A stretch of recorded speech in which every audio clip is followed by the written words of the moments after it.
NCB के पूर्व अफसर समीर वानखेड़े की मुश्किलें बढ़ती जा रही है। विजिलेंस विभाग की जांच में उनके खिलाफ भ्रष्टाचार के कई सबूत पाए गए हैं।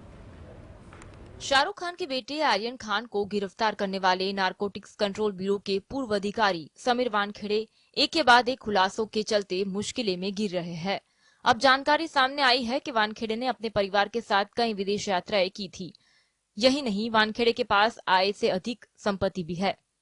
एनसीबी की रिपोर्ट से ये खुलासा हुआ है। सीबीआई की एफआईआर में कहा गया है कि वानखेड़े और कुछ अन्य लोगों ने मिलकर आर्यन खान से 25 करोड़ रुपए की मांग की थी। पैसे न देने पर आर्यन को झूठे ड्रग्स केस में फंसाने की धमकी दी गई थी। रिपोर्ट में यह भी उल्लेख किया गया है कि 2017 से 2021 तक 5 वर्षों में समीर वानखेड़े ने अपने परिवार के साथ विदेश में 6 यात्राएं की। इन देशों में ब्रिटेन, आयरलैंड, पुर्तगाल, दक्षिण अफ्रीका और मालदीव शामिल है। वहां 95 दिनों तक रहे। उन्होंने दावा किया कि उन्होंने केवल 8.75 लाख रुपए खर्च किए, जबकि इतना तो सिर्फ फ्लाइट की टिकट में खर्च करता है। रिपोर्ट में समीर वानखेड़े की महंगी घड़ियां और अन्य संपत्ति का भी जिक्र है, जो उनकी आय के स्रोत से अधिक है। Bureau report, GS। केंद्रीय राज्य मंत्री अश्विनी चौबे ने धीरेन्द्र शास्त्री को हाथी बताते हुए कहा कि उनका अपमान करने वाले उस कुत्ते के समान है जो चलते हुए हाथी पर भौंकते रहते हैं। क्यों केंद्रीय राज्य मंत्री अश्विनी कुमार चौबे आए बाबा के समर्थन में? आइए देखते हैं इस रिपोर्ट में। बागेश्वर धाम के धीरेन्द्र शास्त्री को लेकर बिहार में उठा सियासी बवंडर थमने का नाम ही नहीं ले रहा।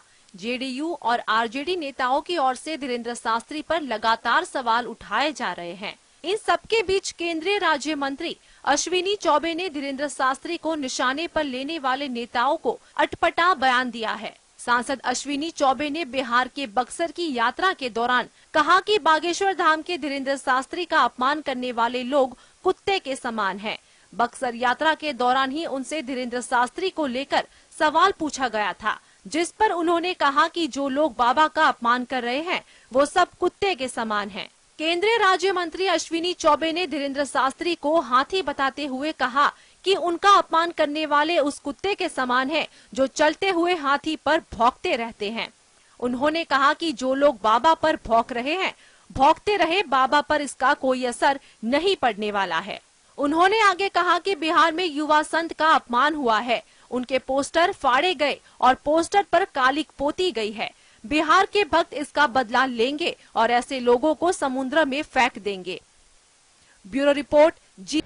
कर्नाटक में सिद्धारमैया के शपथ ग्रहण में कांग्रेस ने 20 पार्टियों को न्योता भेजा है, लेकिन इसमें कई बड़े विपक्षी खिलाड़ी बाहर हैं।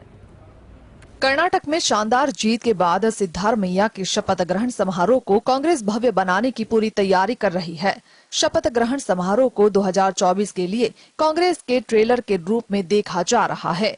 सिद्धारमैया के शपथ ग्रहण समारोह में कांग्रेस ने करीब 20 पार्टियों को न्योता भेजा है, लेकिन आम आदमी पार्टी, बीएसपी, बीआरएस और बीजेडी जैसे विपक्षी दलों को बाहर रखा गया है।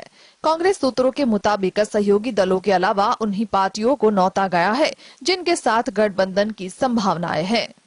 किसे न्योता मिला वो पक्ष पर नजर करते हैं तो जम्मू कश्मीर की नेशनल कॉन्फ्रेंस को, जम्मू कश्मीर की पीडीपी को, उत्तर प्रदेश की समाजवादी पार्टी, उत्तर प्रदेश की आरएलडी पार्टी, बिहार की जेडीयू, बिहार की आरजेडी, बिहार की सीपीआई, बंगाल त्रिपुरा की सीपीएम, बंगाल की सीपीआई, झारखंड की जेएएम, बंगाल की टीएमसी, महाराष्ट्र की शिवसेना, महाराष्ट्र की एनसीपी, तमिलनाडु की डीएमके, तमिलनाडु की एमडीएमके, तमिलनाडु की वीसीके, केरल के केरल कांग्रेस, केरल की आईयूएमएल, केरल की आरएसपी। कांग्रेस सूत्रों के मुताबिक बीएसपी से काफी समय से कोई संबंध नहीं है। बीएसपी अलग राह पर चलती है, लिहाजा गठबंधन की कोई उम्मीद नहीं है।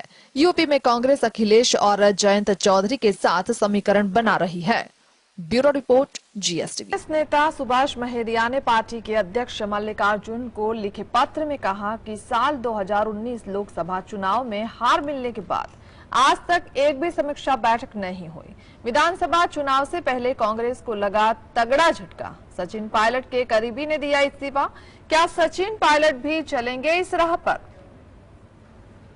पूर्व केंद्रीय ग्रामीण विकास, उपभोक्ता मामले और सार्वजनिक वितरण राज्य मंत्री और कांग्रेस नेता सुभाष महरिया ने कांग्रेस के राष्ट्रीय अध्यक्ष को लिखे अपने पत्र में कहा है कि मैंने कांग्रेस पार्टी में शामिल होने के बाद से बड़ी संख्या में पार्टी के कार्यकर्ताओं के साथ जमीनी स्तर पर जी तोड़ मेहनत की। इसका नतीजा यह निकला कि सीकर लोकसभा क्षेत्र की सभी 8 विधानसभा सीटों पर कांग्रेस पार्टी को चुनावी सफलता मिली और राजस्थान में कांग्रेस की सरकार अस्तित्व में आई। उन्होंने कहा कि मैंने किसान व नौजवान को गांव और ढाणियों में जाकर भरोसा दिलाने का प्रयास किया कि कांग्रेस नीति सरकार का गठन होने पर घोषणा पत्र में किए गए 100% वादे पूर्ण किए जाएंगे। कांग्रेस नेता सुभाष महरिया पार्टी के राष्ट्रीय अध्यक्ष मल्लिकार्जुन खड़गे को लिखे पत्र में कहा कि साल 2019 में लोकसभा चुनाव में प्रदेश की सभी 25 लोकसभा सीटों पर कांग्रेस पार्टी को हार का मुंह देखना पड़ा,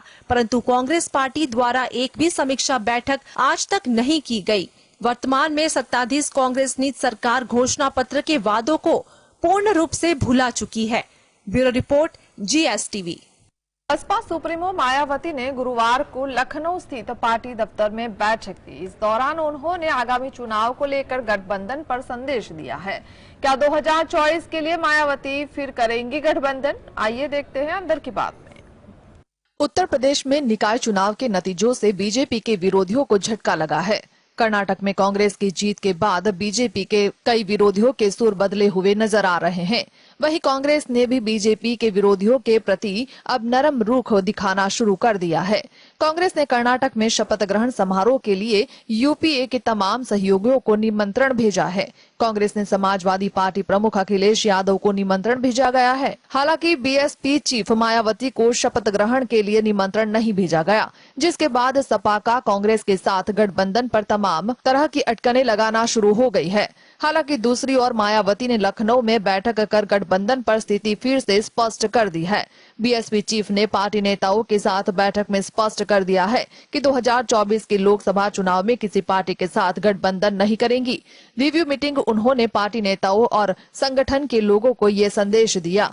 इतना ही नहीं, मायावती ने कार्यकर्ताओं से अपील करते हुए कहा कि बीएसपी के पास अपना कोर वोट है और उसी को मजबूत करें। Bureau report, GSTV।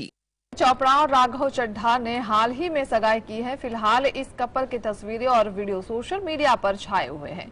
Latest video में कपल डांस करता नजर आ रहा है। कब है परिणीति और राघव की शादी? आइए देखते हैं अंदर की बात में।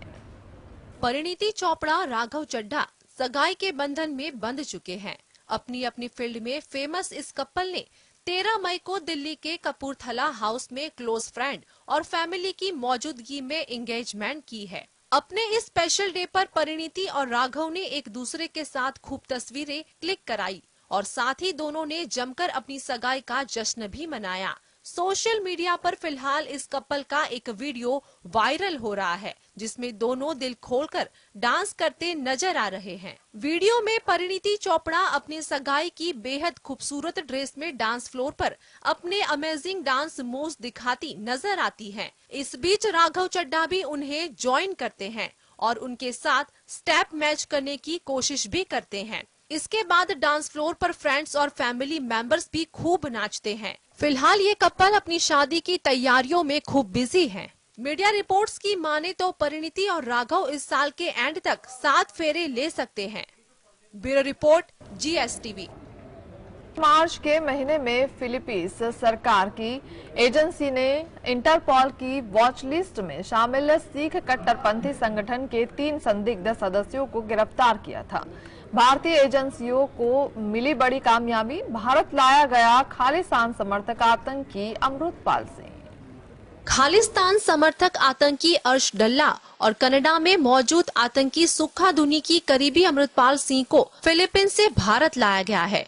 सूत्रों के हवाले से मिली जानकारी के मुताबिक खालिस्तान टाइगर फोर्स से जुड़े अमृतपाल सिंह को फिलीपींस से डिपोर्ट कर गुरुवार की देर रात भारत लाया गया है। दिल्ली एयरपोर्ट पर आते ही NIA ने अमृतपाल सिंह को गिरफ्तार कर लिया। बताया जा रहा है कि खालिस्तान समर्थक आतंकी अर्श डल्ला का सारा ऑपरेशन फिलीपींस में बैठकर गैंगस्टर मनप्रीत और अमृतपाल ही संभाल रहे थे। पंजाब के मोगा का रहने वाला अमृतपाल लंबे वक्त से फिलीपींस में मौजूद था।